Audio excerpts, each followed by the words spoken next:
Ici, le bureau des légendes. Abracadabra!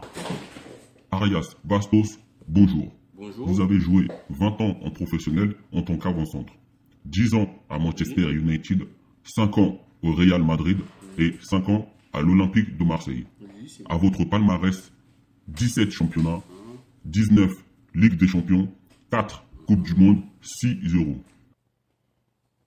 Oui, bon, je sais que je suis le meilleur de tous les temps. Qu'est-ce que vous voulez? Vous avez vous-même cité tous les titres que j'ai. Je pense qu'aucun joueur ne pourra rivaliser avec moi un jour. Mais ça reste à voir parce qu'il y a quand même les deux petits cons, là, Ronaldo et Messi, qui essaient de me tâtonner un peu là. Mais bon, il leur manque trop de Coupes du Monde et trop de championnats pour rivaliser. Donc voilà. Aujourd'hui, dans le bureau des légendes, Kylian Mbappé. Ah cool, on va parler de Ta Kylian. gueule, je parle. Bon, très bien. Kylian Mbappé, sélection France, club Paris Saint-Germain, poste attaquant droit. Alors, monsieur Arias, pensez-vous que Bravo, Kylian Mbappé va devenir une légende? Quel joueur! Quel joueur ce Kylian Mbappé! C'est des... Mbappé est un crack qu'on voit une fois chaque 10 ans. Il est exceptionnel. Il démarre sa carrière sur le chapeau de roue, mais d'une manière... Même moi, je m'inquiète un peu pour vous dire, on ne sait jamais si il prend des ailes et qu'il devienne encore plus fort, qu'il dépasse tous mes records. Mais bon, on en est loin parce que je suis trop loin, comme je l'ai dit précédemment, sans me vanter, bien sûr. Alors, Kylian Mbappé, comment vous dire, il a déjà fait sa légende, sa petite légende pour l'instant, mais ce qu'il a fait avec l'équipe de France, être champion du monde à 19 ans, et ce qu'il est en train de faire avec le Paris Saint-Germain, là, actuellement, cette saison, il a peut-être plus de 20 buts en championnat. C'est bien parti pour être un très très grand, peut-être l'un des meilleurs de tous les temps. On n'aime pas s'avancer parce que on ne sait jamais, entre-temps il se passe une merde. Mais ce jeune-là, si il est bien concentré dans son travail, il va être exceptionnel et sa légende sera encore plus grande que les précédents Français qu'on a connus. Il a quand même plusieurs capacités, notamment plusieurs similitudes avec Cristiano Ronaldo. Il dégage cette puissance, c'est-à-dire son explosivité. C'est-à-dire lorsqu'il prend une décision, il veut faire un crochet accéléré, toi en tant que défenseur, t'as rien vu, t'as rien entendu. Et je trouve ça impressionnant toutes les fois où cette action se répète, où le gars, tu sais qu'il va faire ça, tu sais qu'il va démarrer, mais tu peux rien faire. Parce qu'il a des appuis d'une de ses puissances. À chaque appui, il te prend 1 mètre, on dirait. C'est incroyable. Et mélangé à sa vitesse aussi, je trouve ça devient un joueur beaucoup trop dangereux. Oui, il est trop dangereux. La puissance, l'explosivité et puis la vitesse, c'est un très mauvais cocktail pour les adversaires. Ah oui, bah, vous n'avez pas vu avec Ronaldo à ses débuts à Manchester United. C'était incroyable. Donc, si ce jeune-là continue sur cette lancée, il va tout simplement dépasser tous les grands. En plus d'avoir ce cocktail de puissance, explosivité et vitesse, mais il a aussi la technique de dribble.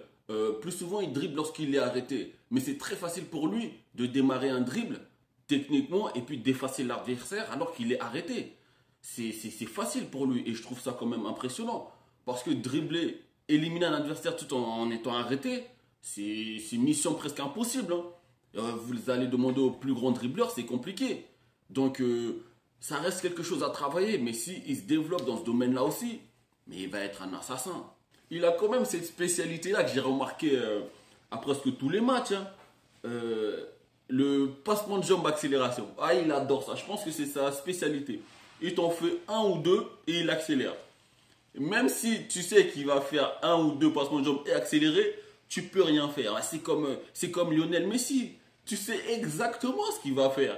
Tu sais comment il va faire. Tu sais comment il va s'y prendre. Mais la balle est collée à son pied. On dirait qu'il a mis de la glu avec la balle. C'est impossible de lui prendre le ballon sans faire une faute ou je ne sais quoi. Donc, Kylian Mbappé fait partie de cette catégorie-là. Des joueurs, tu sais ce qu'ils vont faire. Mais c'est difficile de les arrêter. C'est très difficile. Ce qui peut être un défaut pour un joueur qui se lance, c'est le manque de maturité. Chose que Mbappé, il n'a pas. Hein.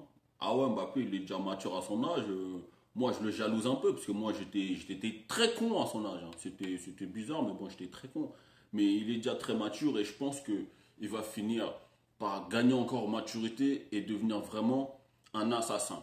Ce qu'il doit améliorer maintenant, ce que moi, je considère comme, bien sûr, quelques points faibles, c'est la finition. Certes, il met beaucoup de buts actuellement, mais il en loupe trop. Des face à face, il a mis combien? Il a mis 20 buts là, bah, il a loupé 20 face à face. Et c'est trop. Le ratio, il doit être plus élevé que ça. Sur le nombre de tirs, si tu tires 2 ou 3 fois, il faut que tu en mettes 1 ou 2. Voilà. Si tu tires 3 fois et que c'est qu'au quatrième que tu mets un but, ça veut dire que ça, c'est un domaine dans lequel il faut que tu travailles, mon gars. Il faut que tu travailles ta finition pour être un tueur, un assassin. Parce que les grands, on les reconnaît là. On s'en fout des gris-gris inutiles. C'est des tueurs. Il faut devenir un tueur. Si toutefois tu veux rivaliser avec moi, bien sûr. Voilà. Mais aussi, une autre faiblesse, c'est que, bon, ça c'est dû à la jeunesse sûrement, parfois il force, il fait du forcing, il veut tout faire tout seul, il pense qu'il peut aller récupérer la balle en défense, se faire une profondeur et récupérer la balle dans la surface. C'est pas possible, mon petit. Donc il faut que tu fasses attention, travaille. Ça ne sert à rien de vouloir tout faire, c'est un sport d'équipe. Sinon tu vas faire du tennis et tu peux tout faire à partir de ce moment-là. Bien, monsieur Arias. Maintenant, nous allons passer au versus. Ouais, Vous avez merci. 3 choix, monsieur Arias. Leroy Sané, Raheem Sterling, Ousmane Alors, Dembélé. Qui choisissez-vous? le Roi Sané, ça me dirait bien parce que c'est quand même un joueur que j'admire. Mais je vais choisir Ousmane Dembélé. Ouais, pour le public ils aiment bien ce débat-là parce que les deux sont français. Donc le public, il aime bien ce débat-là. Ousmane Dembélé est dans un autre style. C'est un joueur moins puissant que Kylian Mbappé. Moins puissant dans le sens où il n'a pas le même physique. Parce que Kylian Mbappé est un joueur très athlétique. Ousmane Dembélé l'est un peu moins. C'est un joueur qui est plus dans la finesse et dans la fluidité de ses gestes. Lorsqu'il prend le ballon, il essaie d'éliminer un ou deux joueurs. Voilà, ça glisse quoi. Et ça me rappelle un peu Robert Pires d'Arsenal, avec bien sûr moins de subtilité, puisque Robert Pires avait ce toucher de balle très très subtil. Donc peut-être qu'il va travailler ça Ousmane Dembélé à l'avenir. Mais la comparaison avec Mbappé, je pense que c'est un peu tôt, parce que Mbappé est tout simplement meilleur que lui pour l'instant. Même si Ousmane Dembélé joue aux côtés de Lionel Messi, l'un des meilleurs. Donc, le jeu d'Ousmane Dembélé est plus collectif. Il est aussi moins buteur. C'est un joueur qui n'est pas omnibulé par le but et c'est un joueur plus collectif. Et le souci dans la comparaison avec Mbappé, c'est que on veut comparer quelqu'un qui a vraiment le caractère et la carrure pour être le joueur phare d'un club, tandis que l'autre, il n'a ni le caractère, ni la maturité et ni la carrure pour être le joueur phare d'un grand club. Parce que si Messi se barre, c'est sûrement pas Ousmane Dembélé qui va être l'ennemi public numéro 1 des joueurs de Barcelone. Donc je pense que c'est ça qui fait la différence avec Ousmane Dembélé. On a de la chance de les avoir tous les deux en équipe de France. Moi, je serais Didier Deschamps, j'aurais énormément de mal à savoir qui aligner. Mais toutefois, Kylian Mbappé, non. Ousmane Dembélé a quand même une vision du jeu. Non. Ousmane Dembélé a une meilleure vision du jeu que Kylian Mbappé. Mbappé, on a parfois l'impression qu'il est isolé, qu'il est tout seul.